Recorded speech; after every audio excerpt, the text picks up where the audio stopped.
Right then, painting the figures. You'd be excused for thinking you don't need many paints. We've got what, 1, 2, 3, 4, 5, 6, possibly 7 different colours that we need to worry about in the main. So uniform colours, helmet colour, weapon colour, and then boots. You've got the black and the white of the bagpipes there to consider, but otherwise that's pretty much it. But that actually equates to so much more. So flesh on its own, I have 4 paints there that can make me unlimited number of fresh flesh tones. So from intense pink and blood red through basic skin tone and light flesh, all of those could be used. Yeah, and I don't know at this time, so we get those all to one side. Then there's sort of individual colours like brass for some of the buckles, gunmetal for some of the elements on the weapons, black for the boots, and then you're sort of going into the uniform, and I've got different ways I can go here. So I have got, let me just find it. I have got khakis, English uniform, khaki in Vallejo, but I've also got it, and it's quite a different colour, as you'll see, in the ICM paint. I've got to say, I prefer the ICM paint colour, but we might be able to mix these two together to do some of our shading. And then we've got olive drabs for the camouflage webbing on top of the helmets. So I've got life colours for that. They're my best olive drabs. And then for the pack, I've not really got a colour specifically for that, but what we can do is we can use khaki as a base, and then we can add green to get it to the colour that we want it to be. So we've got a little bit of mixing to do there. And then we've got a whole range of paint colours that we could end up using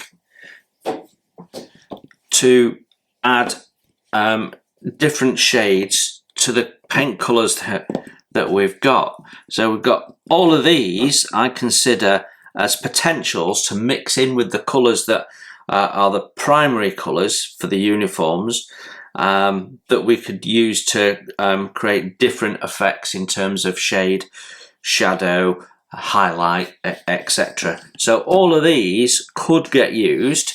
And then of course we've got 3 different varnishes, matte gloss and satin, that we can use for different elements to bring some life to the figures. So actually there's a huge amount of paints that are going to be on my desk while I'm painting.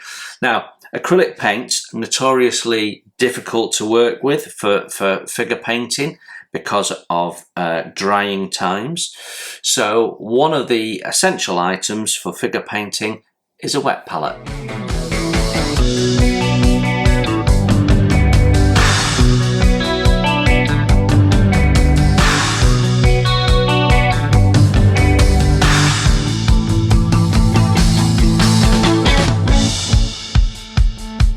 So this is my wet palette. I made this myself. I have done a video on how to do this. If I remember, I will put a link in the bottom of the video. But yeah, this is my wet palette. So it's basically a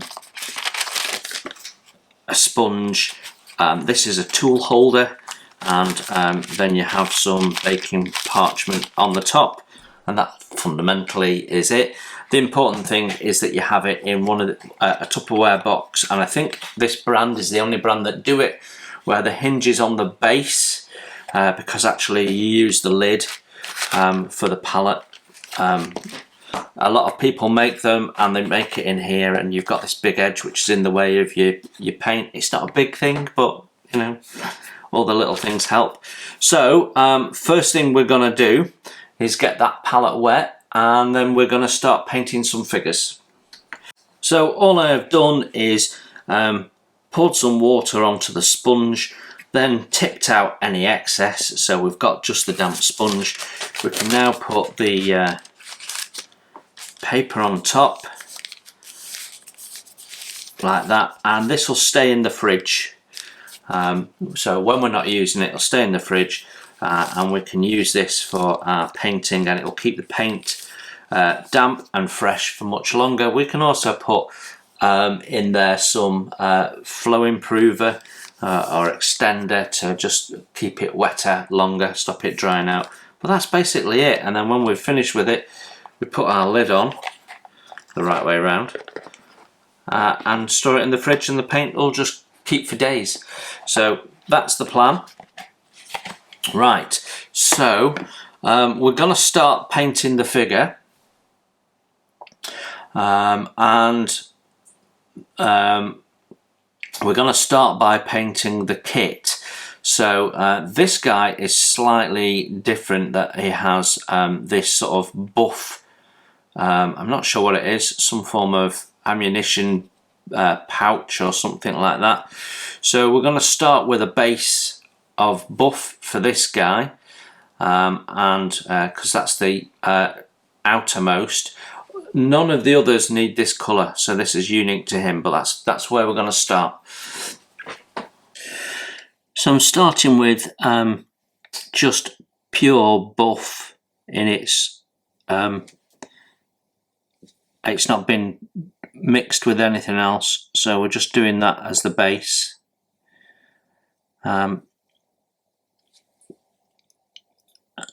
And that will be the start point for everything else that we do on this.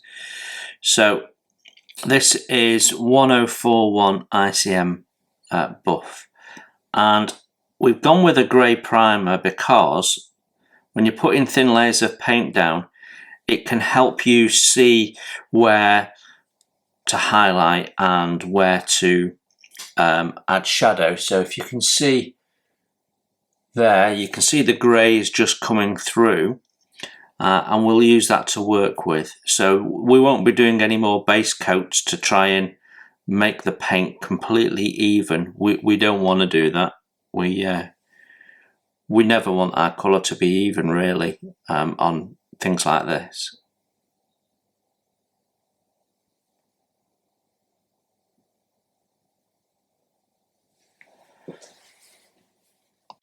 So we need to ensure that we get in behind, so we can see there we've got this edge, and then this goes behind the figure. And because we're painting on the top, doesn't matter if we get paint on something else, although I am going to try and avoid doing that.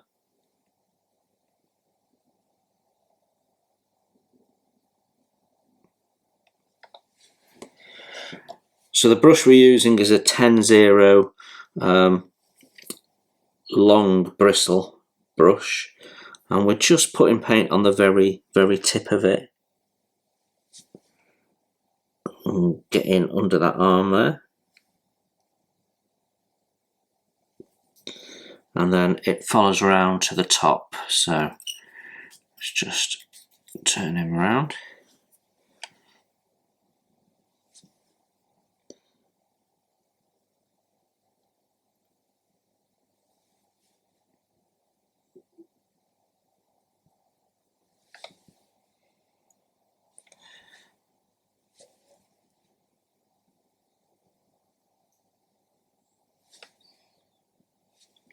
So it's a Tuesday morning as I paint this. It's 9:15 in the morning. It's been raining this morning, so it's nice and cool, so great for painting. And right in the distance I can hear the M6 motorway and everyone rushing off to work. No, I'm not in work, so I'm really enjoying that.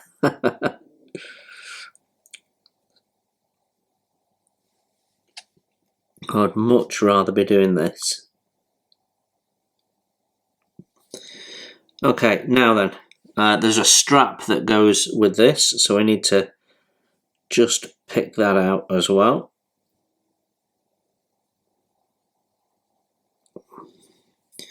So that's that there, and then that will carry on over the shoulder. So let's just find that. So it's actually going under his... Okay, I see it. It's actually going under his lapel there.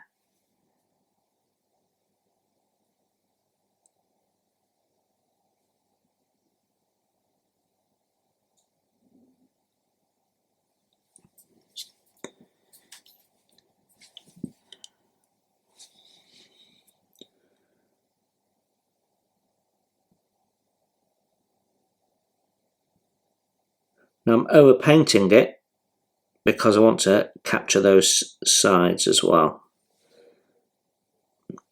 There we go.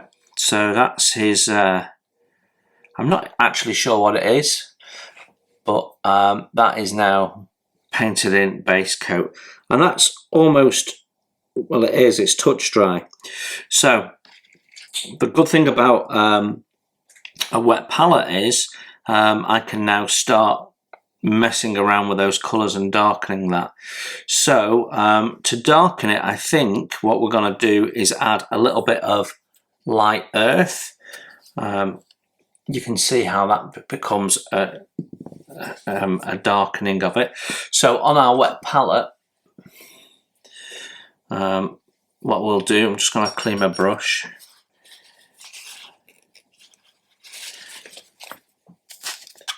So on our wet palette here, we don't need to do a light coat again, so we can mix straight into that for now.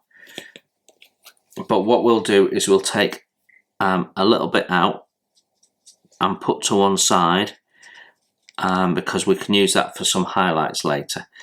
So what we want to do now is add a little bit of depth to that colour. So giving this a good shake, just taking an amount and mixing it in.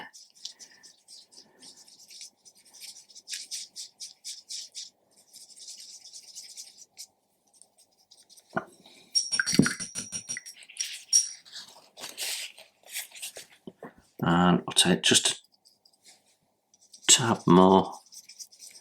There we go. And you know, we've made that a shade darker than it originally was. And just mix a little bit of water in to thin it down. There we go. So that is our next colour to go on. So let's get this out of the way.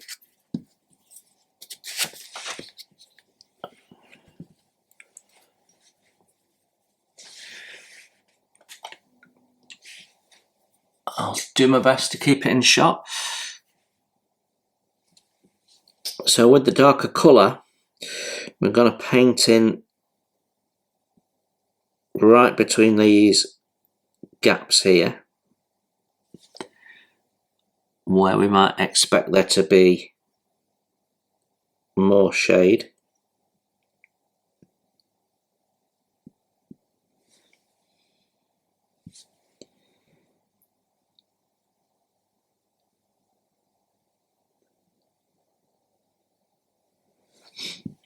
And then where we can see the little creases, we're going to paint all of the crease, is not just the bottom of it, all of it.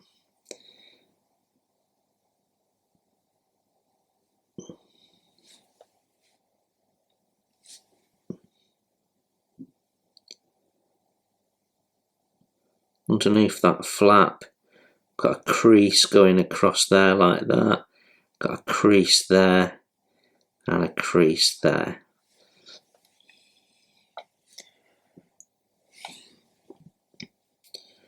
Then underneath that flap, there's a crease across there and a crease there.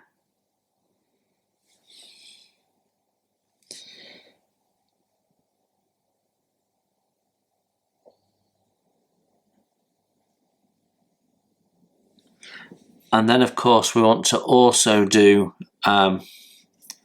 underneath, because there'll be less light getting to the bottom, so we want to darken that.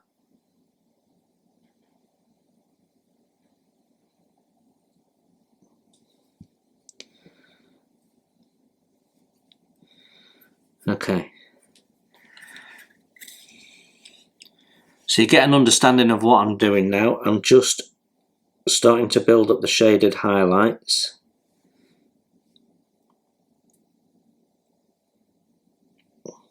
So finding all the little creases and darkening those to the original coat.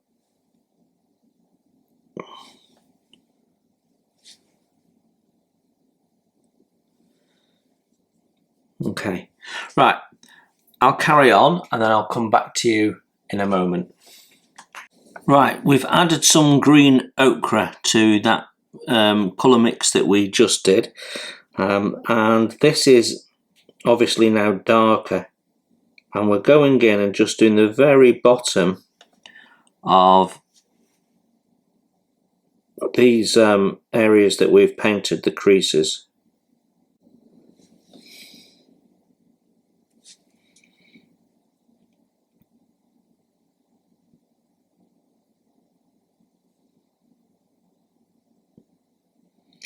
So previously we painted the whole crease all the way up to the top.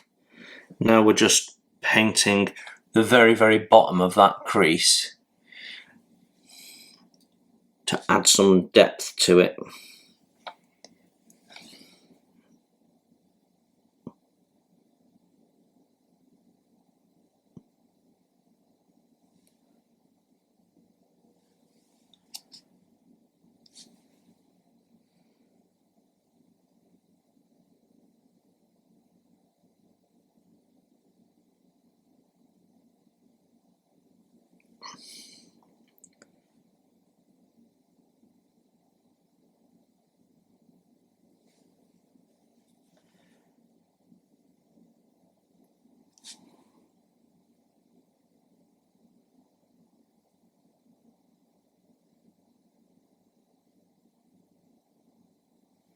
There we go. And a little bit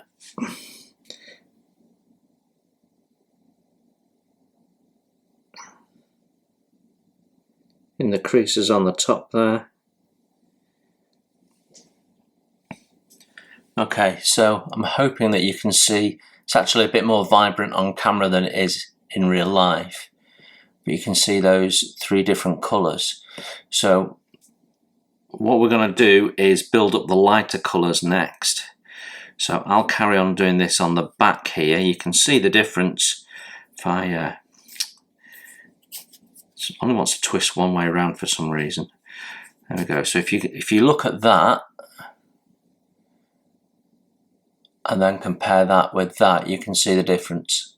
You can see the difference in the depth of colour we've been able to get just by slightly darkening the paint and considering where that needs to go.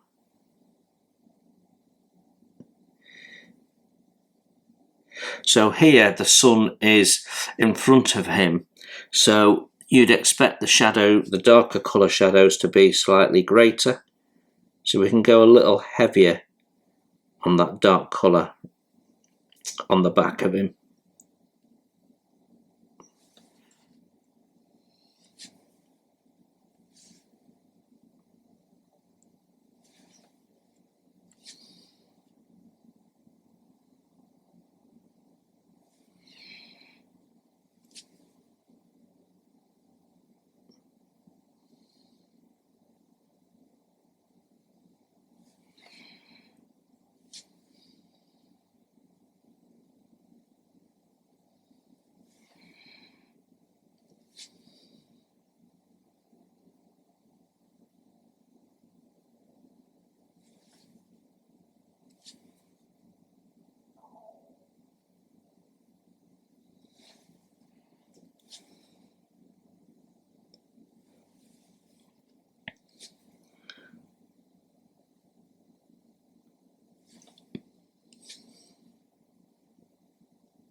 Okay, the last thing that I want to do is just get in with this darker paint and just get in behind this, and we can just liberally paint the dark colour at the back here, because that works much better.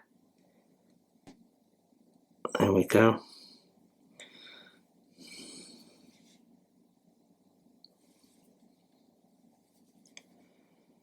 Okay, we don't need to put any dark on the strap. We want to keep that light because there's no creases or anything, particularly in that. It's all been held taut by the weight of the pack. So yeah, there we go. So what we need to do now is go back to the buff and lighten that up a little bit. Okay, I'm sticking with 10-0 brush, but I've gone for short bristles now. And now we're going to sort of put the lighter tones into this. So we're starting back with the straight buff. So this is the original 1041 colour. And we're just going to drown out some of that grey and deepen the colour saturation. But we're now painting around the areas where we darkened it. So you're now thinking about this as a highlight colour, really. And just like we did with the shadows, we're painting the full surface area.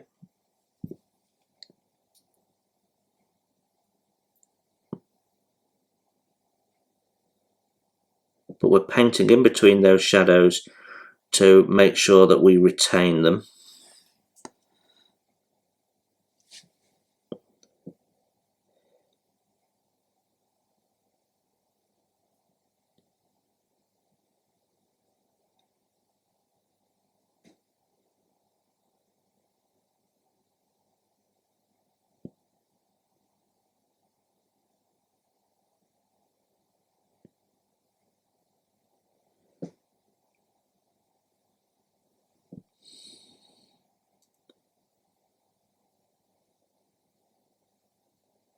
So it's sort of little dabbing motions to get that colour where you want it to be. Or at least that's how I work.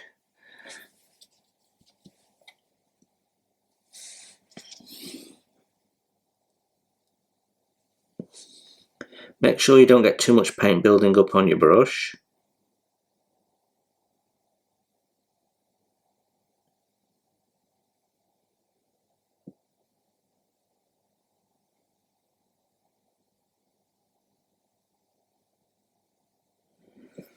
Okay, that's starting to come to life a bit now. And then if we come round to the back,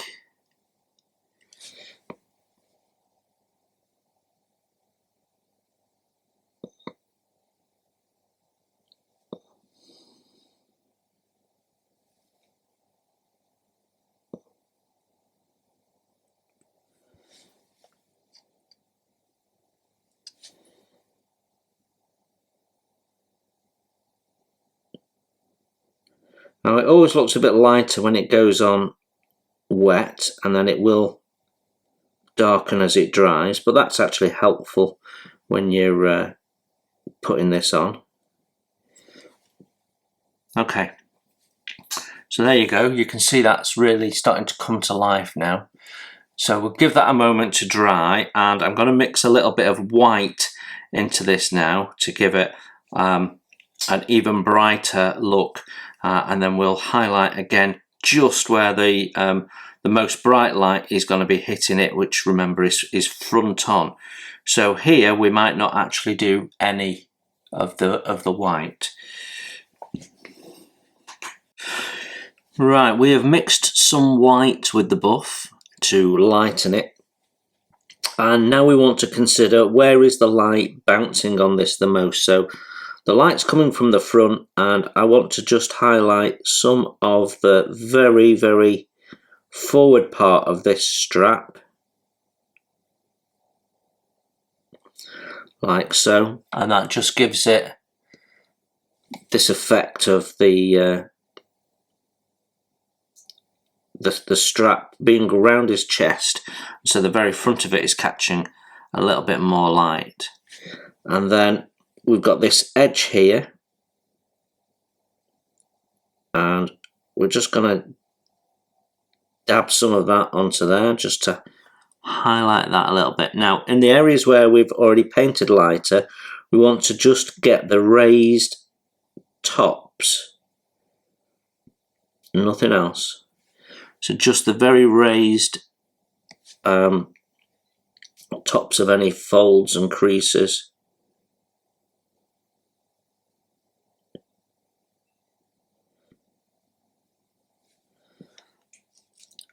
And that's just going to give us some depth to the whole thing.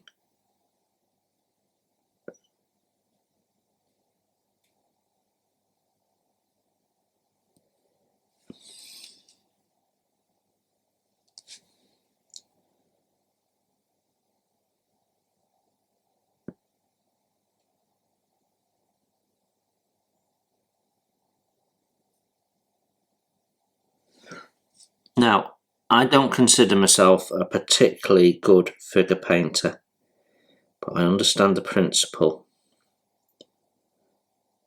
and I think I am passable. So I'm hoping that you're finding this helpful.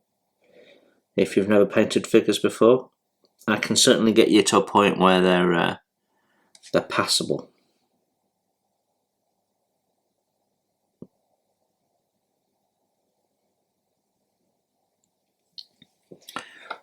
So there we go. What do we think? That, for me, is done. We've just got the rest of the figure and the other 4 to do. But this is the only one that has this buff on it. So I'm just looking at this. Do I want to do anything brighter on here? I think not. You can see the difference.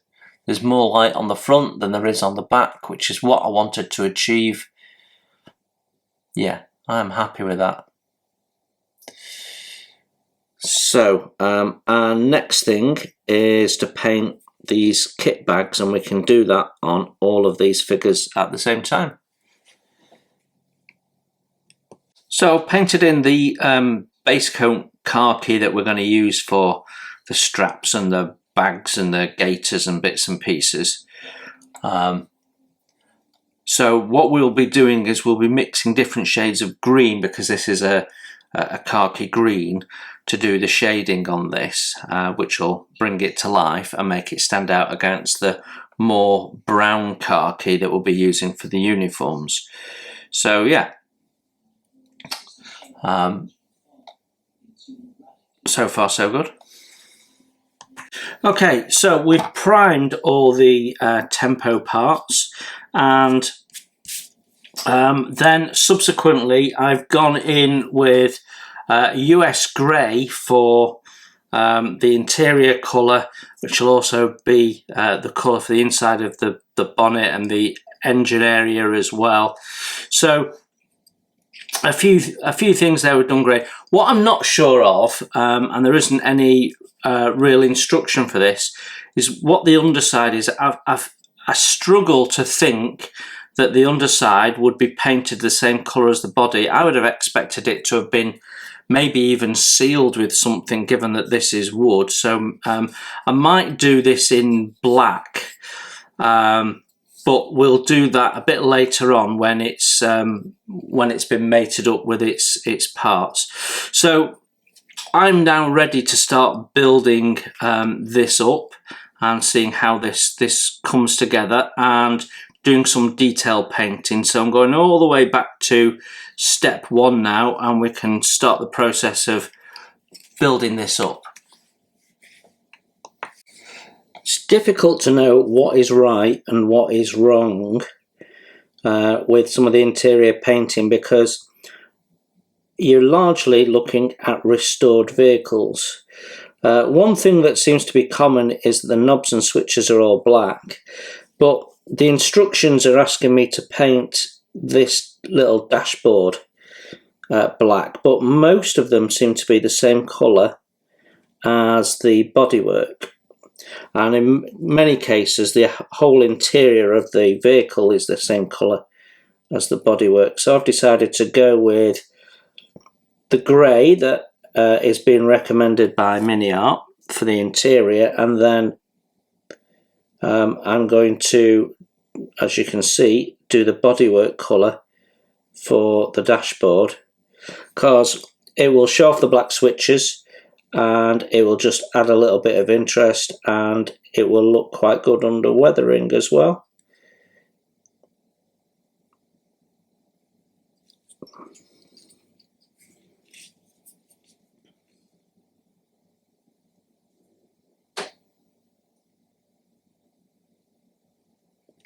So the colour I'm using is off-white. This is an ICM acrylic.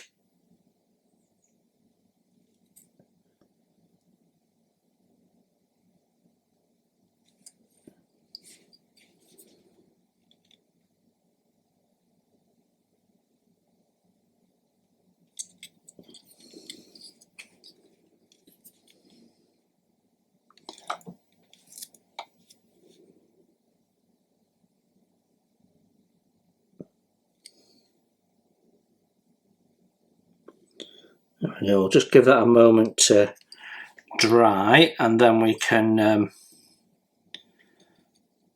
give that a second coat, I think. So there's nothing else that I want to be painting white at this stage. So everything else that I'll need to be painting is black. So we'll just give this a minute, and then we'll come back when it's dry. Do that, and then we can do the switches and things in black when we're doing everything else black. We have a decal to put in for the dial. That's going to go in there. There is a bit of decal film around it. This is not. This is a Tech-Mod decal, so I think I'm going to punch it out to sharpen it up a bit. So I'm going to use the 3.0 punch from the Tamiya punch here, and that just about seems to be the right size, luckily enough. So just press down on it, give it a little twist.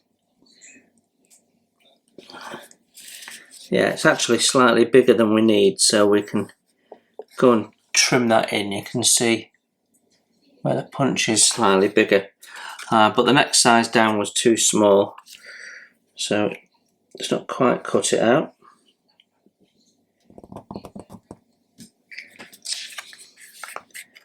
There we go, should be able to press that out now.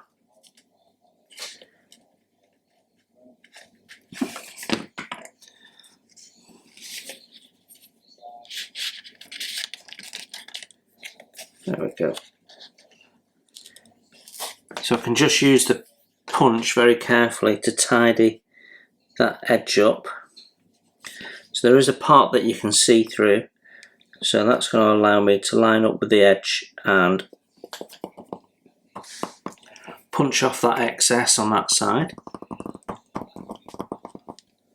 There we go.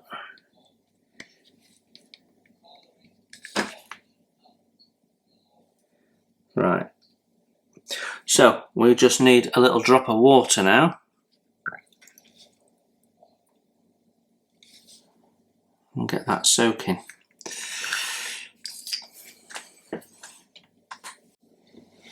Okay, our decal is free. So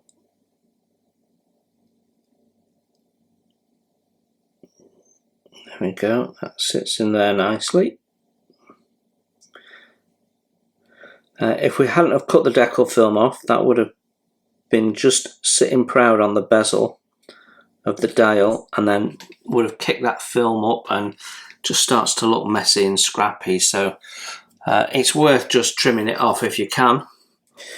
So we've got a little bit of touch up to do around the sides of the instrument panel there, the dashboard. and we've got some weathering to do, but I don't want to do the weathering until I've got the floor pan attached. So let's have a look at that. So this part goes into the floor and basically fits in there like so, and then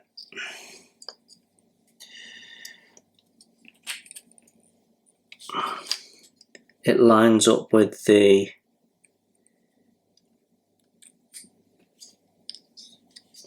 bulkhead here.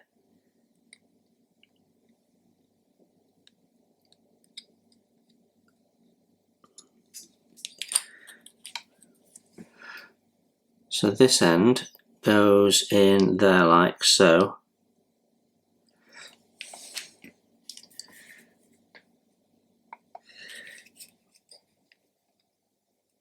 So I think that must go in there like that. So I'm wondering about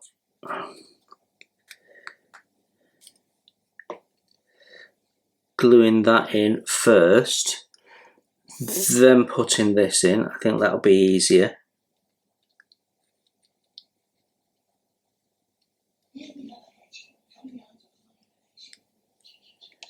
I think that'll be easier. And then we've got to put pedals in, which shouldn't be too tricky. You can see how that goes together. So I think we're going to glue that piece in first and then put this in second. So let's do that. So I'm just going to get the back of my knife and just take the paint off here where we want it to mate.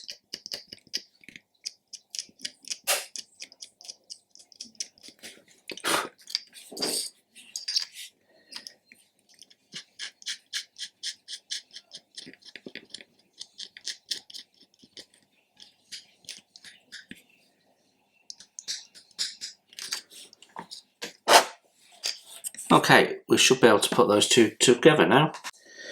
So, a small amount of glue.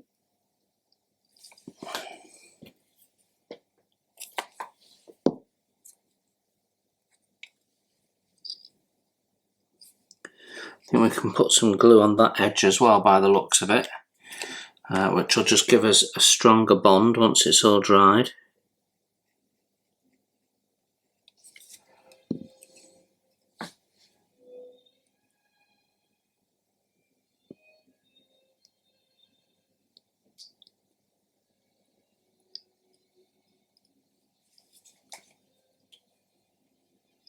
There we go. So that seems to be in place okay. Just checking that it's all buttered up nicely. There we go. A little bit higher up. Got to make sure you've got clearance for the cables we'll be putting through.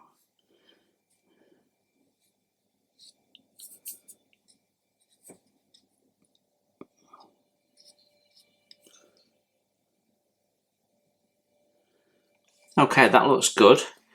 So we can now glue in this bit of pipe, or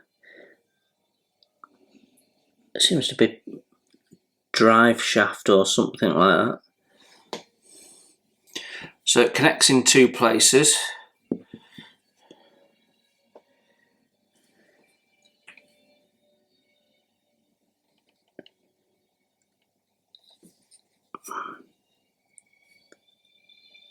There we go.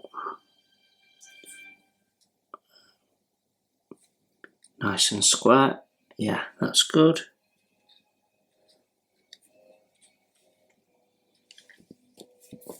Okay, right, we need to clean up pedals next while that's drying.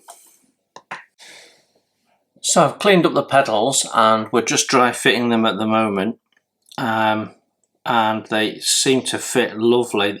they're really clever because they actually stick out through the bottom because there's holes in the floor.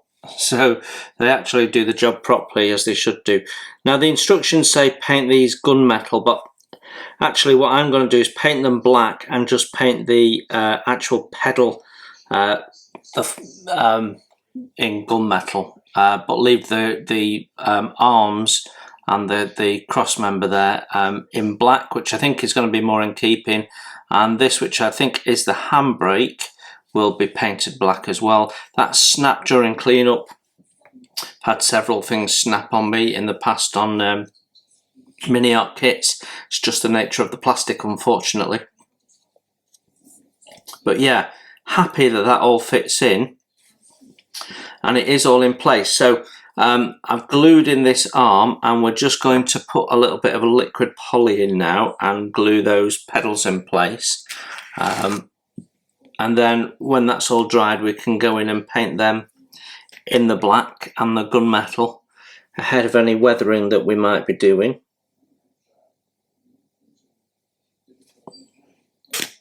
So I've put the glue on, just want to straighten that one up as it moved when the glue touched it. There we go, and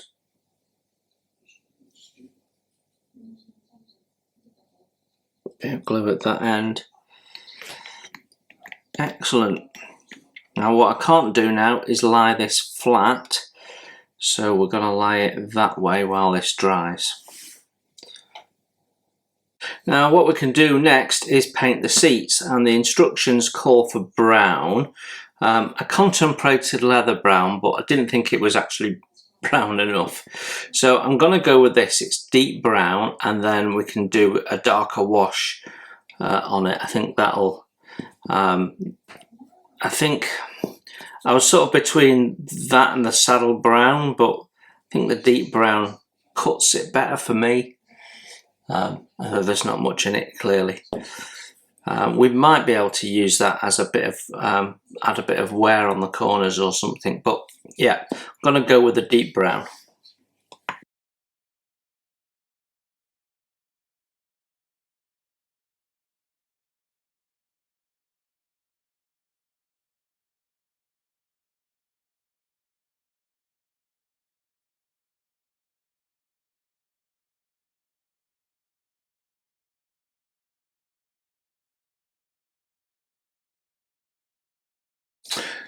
So when we look at the instructions, it's telling us to scratch build a length of wire at 24.6 millimeters long to put into there, and then it disappears under the seat. I don't think the length is going to be that critical because it's not going through the back wall. There's no hole for it, and you're not going to see it underneath the seat. So I think we can probably drop off the 0.6 of a millimeter and just do 24. So I've got some brass wire here. I've just straightened it with my straightener. I have done a video on that in my tools playlist if you're interested in it. So I've got a coil of brass wire, and I've straightened the length of it. So we're just gonna cut this length off. Now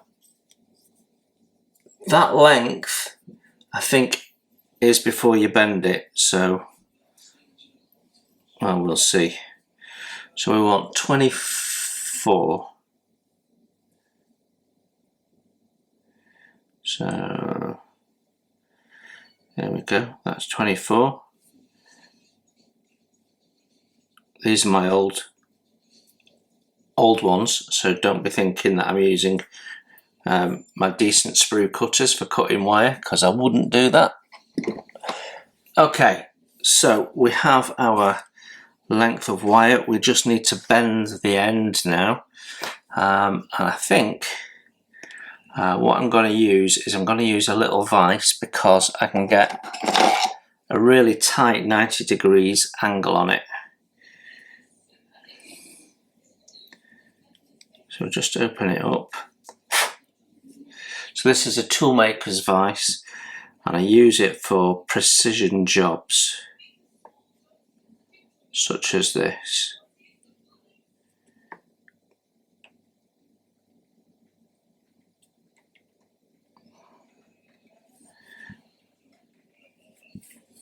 Okay, we can bend that and just make sure it's nice and flush with our knife there. And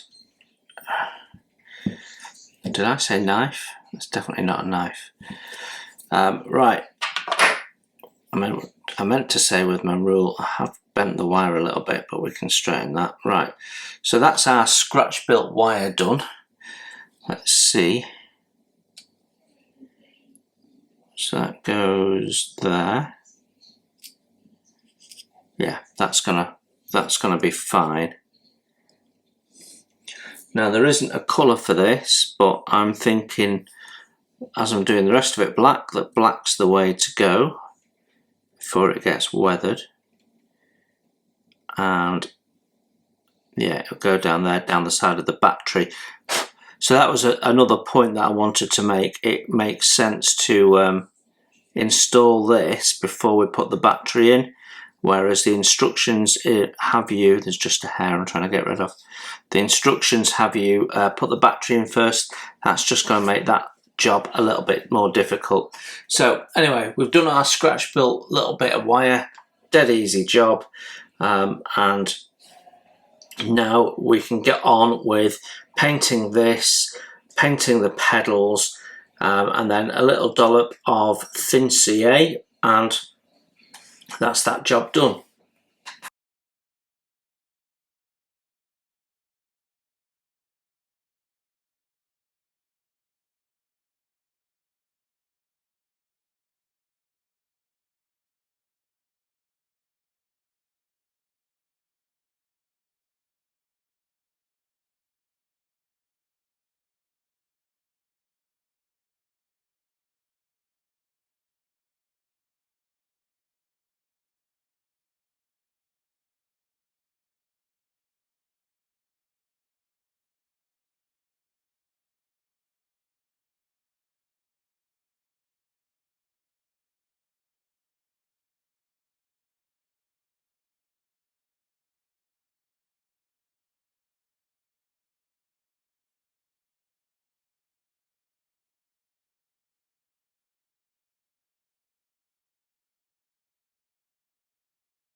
Okay, battery's in, that little connecting rod for the handbrake is in, we've painted in the pedals in gunmetal as per the instructions. So we're ready to start doing some weathering, and we're going to start with the floor and doing some scuffing and scratching on the wood floor. So for that I'm using MIG 37 new wood. And there we have it, unthinned, and we're sort of gonna do a dabby dry brushing type process. So I've got a brand new 50 long head brush, and we're just going to draw in where we want some scuffing to be. So around this side we're going to do it just carefully around the pedals, around where there might be some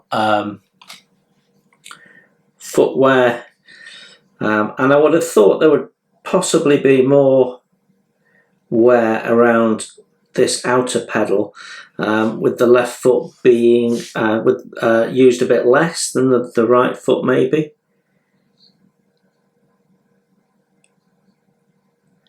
And what I'm doing is I'm putting little dabs in and I'm connecting them up to get a little pattern that shows some wear.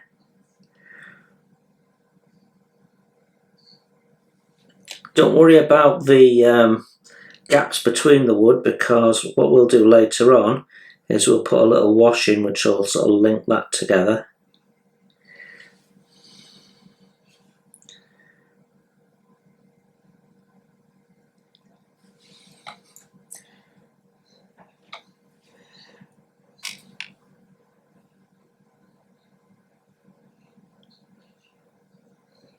And the brightness of this paint will be dulled down when we put a wash on as well.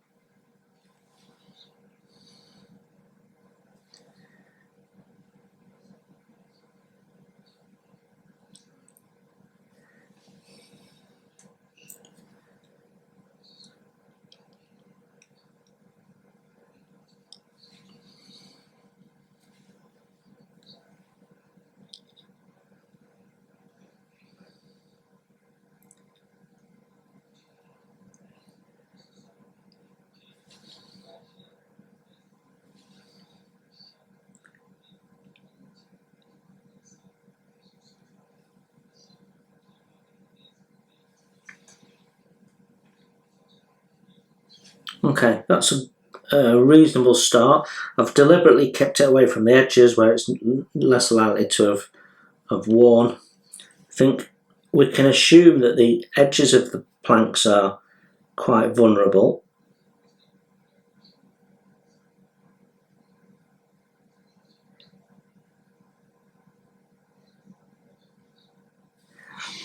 So there you have it, just a start. There's loads of different ways of going about this, and previously we've painted the wood and then put chipping fluid on. Now here,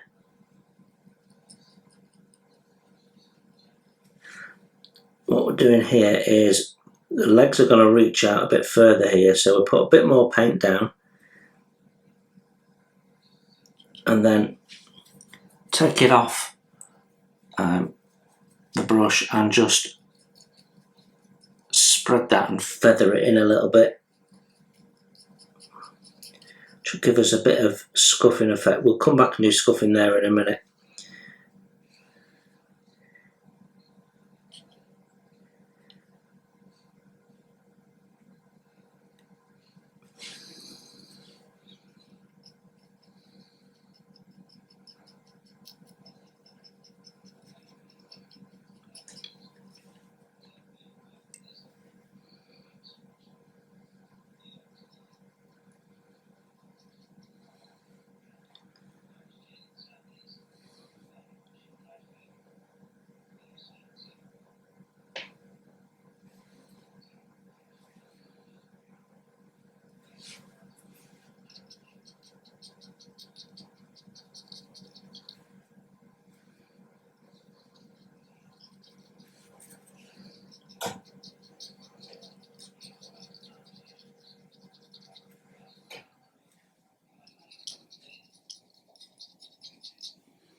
Okay, so that is my sort of wood scuffing done, and we're nowhere near the end of this yet. So although it doesn't look great yet, well, hopefully will look okay when it's done.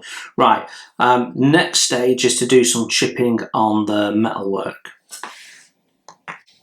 So we're going to look at the battery first, and we're just going to, with this white AK pen,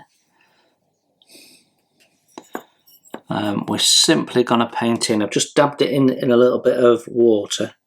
We're simply going to paint in these connection points on the top.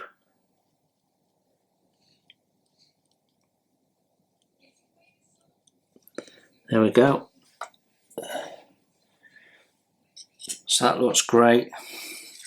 And now we can start thinking about chipping.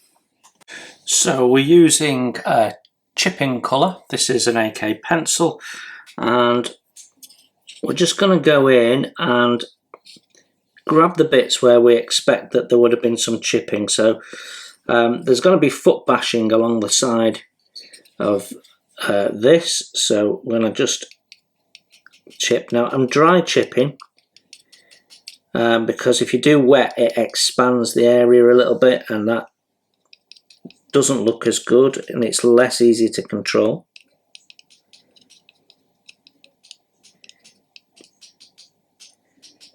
And then a little bit on top, maybe bags and things get put on there. Okay, a little bit of wear on the handle. We can get this wet when we want to do a bigger area. We can use water, so we just put a drop of water in a palette, and then we can dip the end of the pencil in, and that sort of turns it into a paint then. So I can just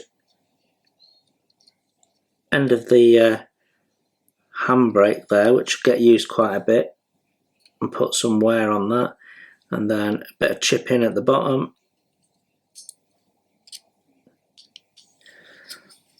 A little bit of chipping around this area here, and some on the handbrake control rod. We will be doing more chipping with graphite pencil as well. Now I wouldn't expect much in the way of chipping on here, but on this side just do a little bit. Now if you need to dry your pencil out, just dab it on a bit of paper towel. So just going to highlight those edges a little bit. A little bit of chipping. This is now dry chipping again on the pedal stems.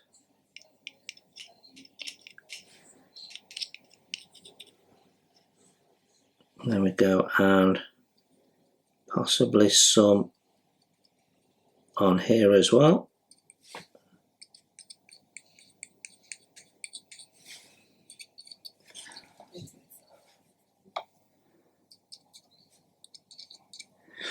Okay, right, now what I want to do is go in with an HB pencil, and this will give us a bit more of a metallic shine. So on this here,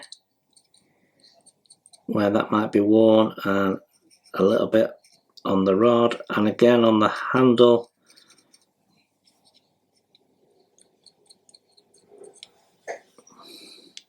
Some glances on our pipe in the middle of the floor there.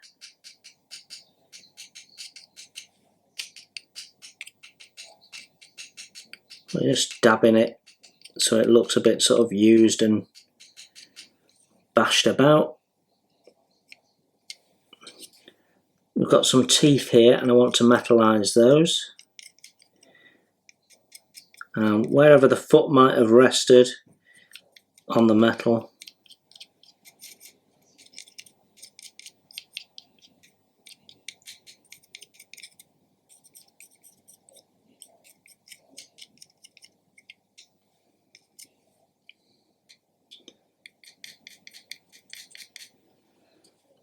and then just on this battery case, although we're not really going to see the battery, just in case. Okay, that is pretty much it. On the black, we can do some chipping with the pencil on these edges, because where people have been getting in, bags and things are bumping on it and what have you.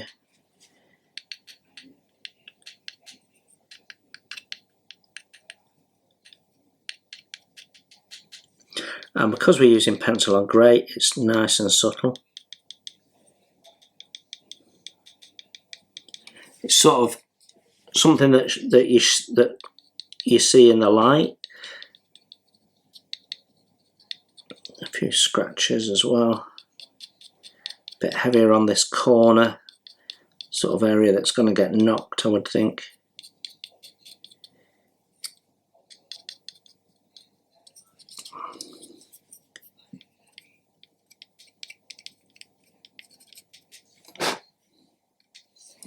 Okay, we can now go back in with our chipping colour and do a bit of chipping also on the metal bulkhead.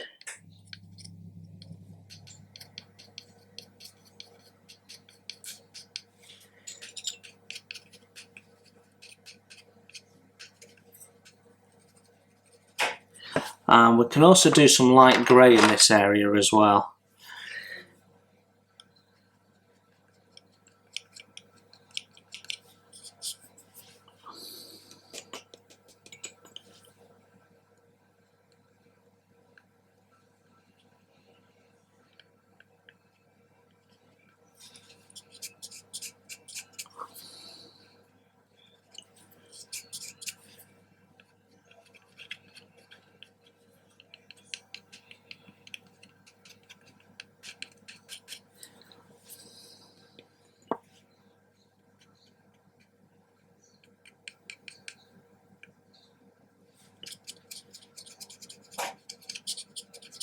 Just blending that in.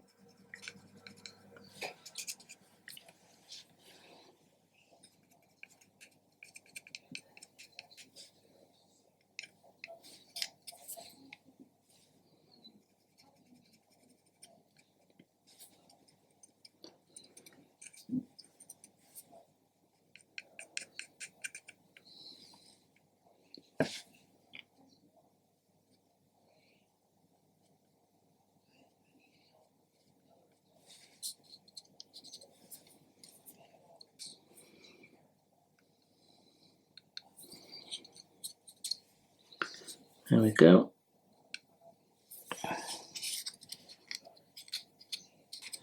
Okay, that just changes the colour up a little bit.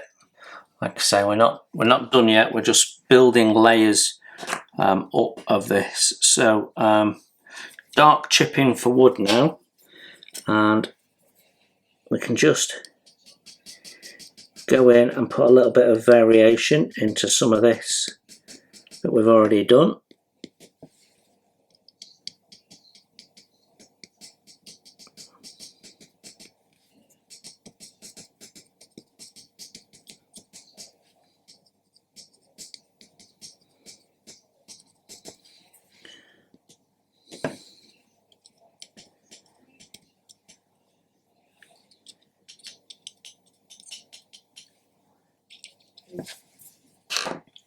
And then we're going to go in with a medium rust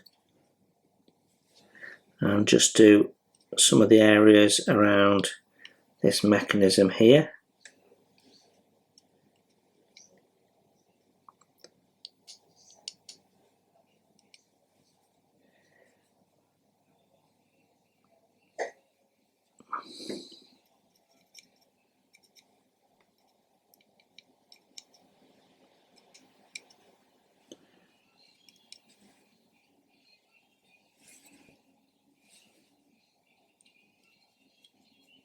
There we go.